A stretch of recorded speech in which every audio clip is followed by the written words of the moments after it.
L'appellation haute couture, qui est juridiquement protégée, date du décret de 1945. On parle de maisons de haute couture dans lesquelles travaillent les créateurs de vêtements et accessoires de luxe.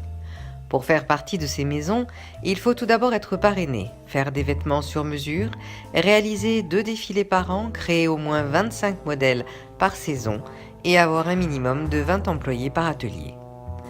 Chaque année, une commission couture se réunit pour décider si oui ou non une marque peut être autorisée à porter l'appellation haute couture. Les maisons de haute couture comptent entre 10 et 15 membres permanents et 7 membres correspondants venant de l'étranger. L'approvisionnement des maisons de haute couture en perles, broderies, plumes, tissus vient d'ateliers artisanaux car tout est fait à la main.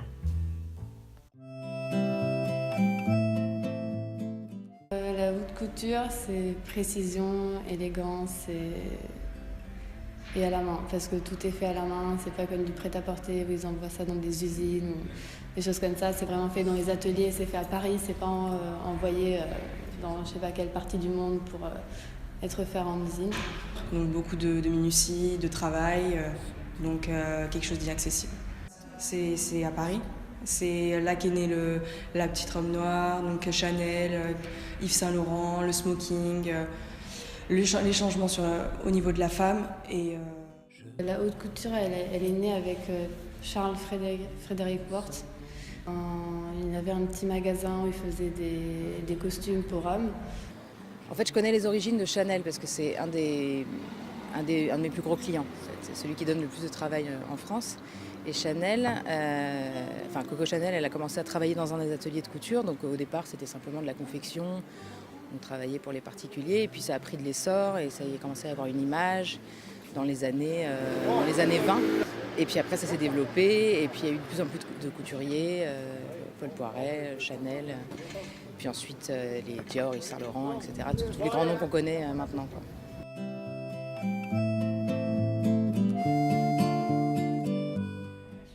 Les formations, c'est une école de mode où il y a des BTS. Après, il y a S-Mode qui propose la dernière année en spécialisation haute couture. Et après, il y a des écoles comme la Chambre syndicale où ça va être couture principalement. Alors, je voulais surtout pas travailler dans la mode. J'ai commencé à apprendre la couture parce que ça m'intéressait, parce que j'adorais travailler la matière. Je crois qu'au tout départ, j'étais ado et j'avais pas de vêtements à ma taille, donc je récupérais des trucs de mes sœurs puis je les arrangeais. Donc c'était un aspect pratique où je réparais des vêtements. Donc j'ai commencé à coudre comme ça. Puis en voyant ma grand-mère coudre aussi, ça m'a donné envie d'apprendre à utiliser une machine à coudre, etc. Donc je m'y suis mise comme ça. Puis je me suis retrouvée à 19 ans à faire une formation de couture, juste de couture, conception, réalisation de vêtements. Ça m'a plu. Et je me suis dit, bon, qu'est-ce que j'en fais? Parce que moi, je ne veux pas bosser dans la mode, tout sauf la mode. Donc je me suis retrouvée à faire du costume.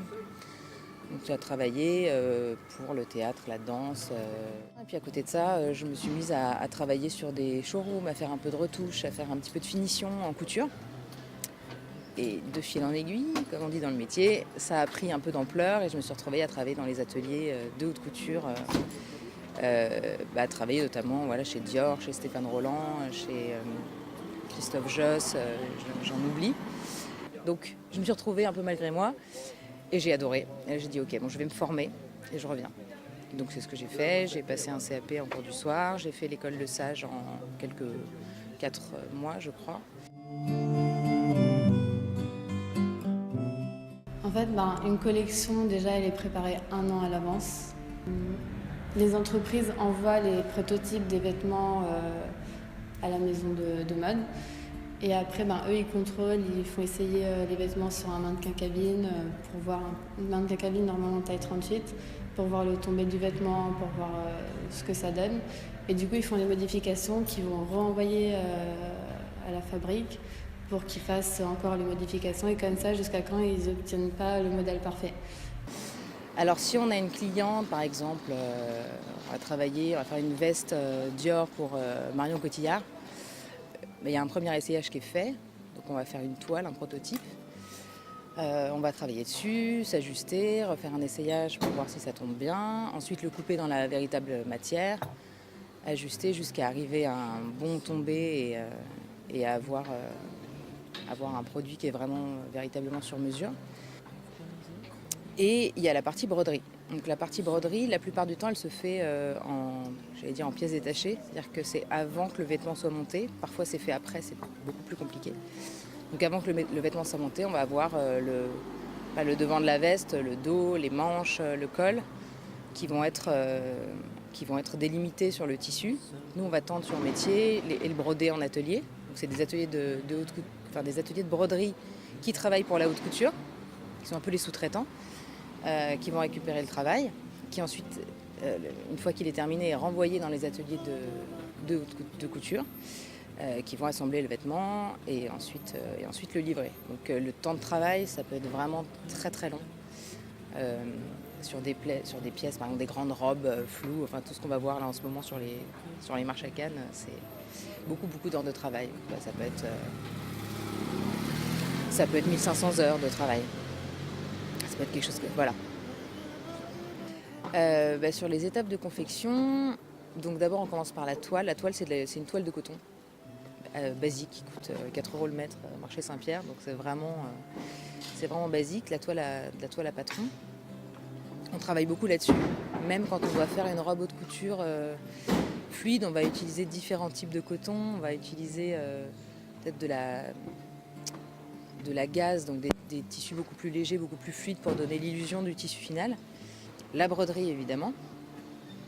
Donc la broderie, nous on utilise simplement nos métiers à broder. De temps en temps, on a besoin de toile aussi, parce qu'on va avoir un tout petit morceau qu'on peut pas...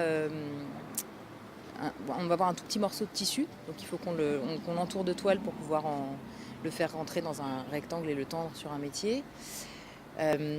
Les matériaux en broderie, alors il y a différentes marques. Il y a des paillettes indiennes et les perles, pareil, il y a des perles qui sont fabriquées, je pense, en Europe, et d'autres qui sont... il y a une marque japonaise qui marche très bien, qui s'appelle Miyuki. On utilise pas mal leurs perles de verre parce qu'elles sont très régulières, elles sont pratiques à broder et elles sont jolies. Voilà, donc ça peut venir d'un peu partout, quoi. Puis on va poser des perles, des paillettes, tout un tas de choses, et c'est déjà beau en fait à distance, à 30 cm de nos yeux, c'est déjà joli, quoi. En haute couture, alors comment ça se passe? C'est déjà surtout une vitrine au départ. Donc pour des grands noms, les grands noms vont plutôt profiter de l'image de la haute couture pour vendre du prêt-à-porter de luxe. Énormément de sacs, par exemple, je pense à Vuitton principalement, mais Chanel aussi beaucoup. La haute couture, par exemple, Chanel et tout, ils développent une gamme de parfums ou de cosmétiques et tout. Et ça, c'est accessible. Et après, la vente de la haute couture en elle-même, ça s'adresse surtout à des clients qui ont énormément d'argent. Donc voilà, beaucoup de princesses du Qatar, donc des gens qui sont riches et célèbres. Donc parfois, on travaille pour Cannes. Donc voilà, il y a un côté vitrine évident, où là, il ne s'agit même plus d'argent, il s'agit de faire de l'image de marque, quoi.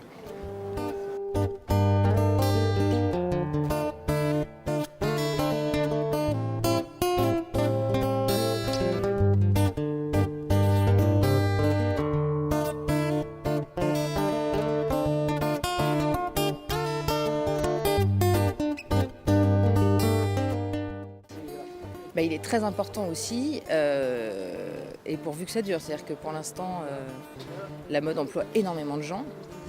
Ma grande hantise, c'est le jour où Karl Lagerfeld n'est plus. Parce que je pense qu'il ne s'arrêtera pas de travailler. À mon avis, il mourra sur un croquis, je pense, comme il est parti.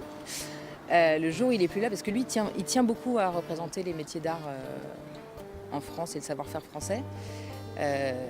Il a créé Par Affection, qui est un regroupement d'ateliers en fait, qui ont été rachetés par Chanel, notamment donc, des modistes qui font des chapeaux, on a de la chaussure, il y a de la broderie, il y a aussi du bijou, de la ferronnerie d'art, des choses comme ça, qui est utilisé beaucoup pour les décors, des défilés, qui sont toujours spectaculaires chez Chanel. Il y a une quinzaine de maisons d'art comme ça qui ont été rachetées par Chanel, donc Chanel tient absolument à faire perdurer et à faire connaître le travail des métiers d'art en France. Il y a aussi une collection métiers d'art qui a lieu début novembre tous les ans, qui est vraiment là pour montrer les talents français des métiers d'art. Donc pour l'instant, ça tient la route et encore une fois pourvu que ça dure, quoi. Mais économiquement, c'est énorme, c'est-à-dire qu'il y a énormément de gens qui travaillent dans ce milieu, quoi.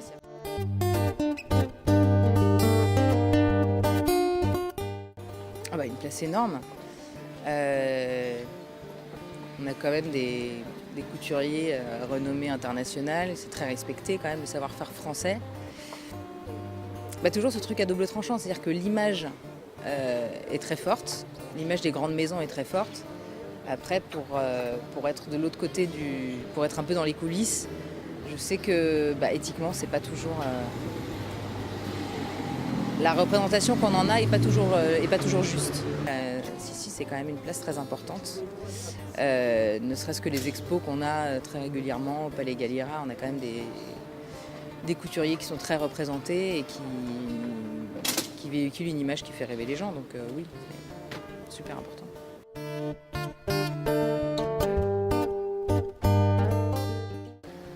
Alors en haute couture, l'évolution que je vois moi, alors c'est assez récent parce que j'ai travaillé en tant que couturière dans les ateliers de couture au départ et puis maintenant je fais de la broderie, donc je suis passée dans d'autres ateliers. Et en fait en broderie, l'évolution que je vois là en ce moment qui est en train de se faire, c'est qu'il y a beaucoup de choses qui sont fabriquées hors de France, à moindre coût, notamment en Inde où il y a des énormes ateliers de broderie qui se développent. Donc les ateliers de broderie comme le Sage ou comme Montex travaillent en correspondance avec des ateliers indiens qui vont faire une partie de la fabrication, qui revient ensuite en France pour être fini. C'est-à-dire qu'on va faire tout un tas de finitions, de corrections pour que ce soit impeccable, que ce soit haute couture. Donc le souci, c'est que ça fait moins de travail pour nous, évidemment. En même temps, ça permet de produire plus de choses, donc d'accepter plus de travail, donc c'est un peu à double tranchant. Le problème, c'est que donc avant, ces ateliers-là indiens étaient surtout utilisés pour les grosses productions, par exemple une production de sacs. S'il y a 1500 sacs à faire, évidemment, c'est mieux de les faire en Inde, ça coûte beaucoup moins cher.